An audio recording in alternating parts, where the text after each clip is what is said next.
I'm Mindy Malenius, the Public Services Librarian at the Landstuhl Library. Perched high above a German village, my library serves the United States Army Garrison Rhineland Falls as a special public library. This means it is primarily a public library with unique considerations and collections for a military audience. The community is comprised of a military and civilian workforce that numbers approximately 16,000 and serves around 40,000 soldiers, civilians, retirees, and their family members. Overseas postings are subject to strict regulations that severely limit the number of individuals with physical disabilities, as structures and services may not be able to accommodate them.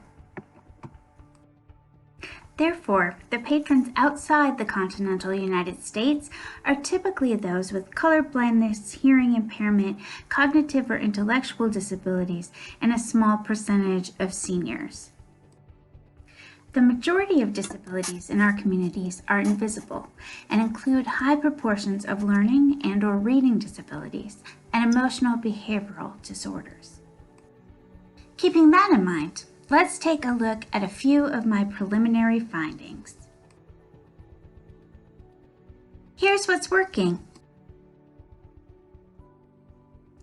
Software that allows for closed captions, mouse pointer adjustment, text magnification, color filters, and narration. Multiple fiction and nonfiction large print, audiobook CDs, and ebooks for patrons with visual and/or comprehension issues. Website design that works for everyone, as Riley Huff suggests. For example, links on the website for patron assistance with issues or questions, remote access to the online catalog and e-resources for non-ambulatory patrons, text blocks surrounded by white space to ease reading and comprehension. And this is where it gets interesting, frustrating.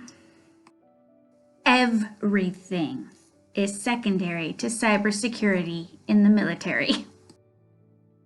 This means that our public PCs run through a proxy server that isn't reliably compatible with the Microsoft Immersive Reader setting that tracks lines of text visually for patrons with reading impairments or dyslexia. And then there's the confusion-inducing information spread throughout 3 websites for the facility, digital resources, and the catalog.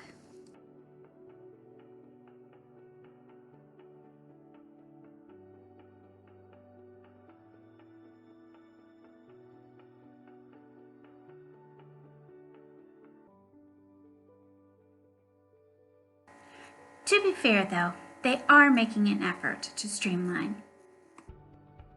Utilizing the free Wave Web Accessibility Evaluation tool, let's take a look at a few improvements that could be made.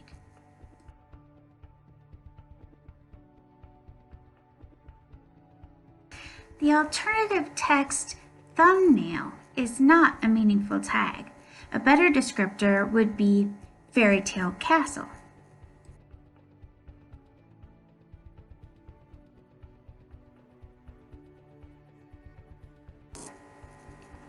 To improve the 2 issues on the previous page, Riley Huff advises remember that all caps fonts are almost never appropriate and are very hard for some people to read. And make certain that you have good contrast on your website. In a bit of irony, hidden down at the bottom of the page in tiny font is the Accessibility Standards link. If you manage to find it, it takes you to where you may report issues of accessibility of DoD websites. Perhaps I'll drop them a line.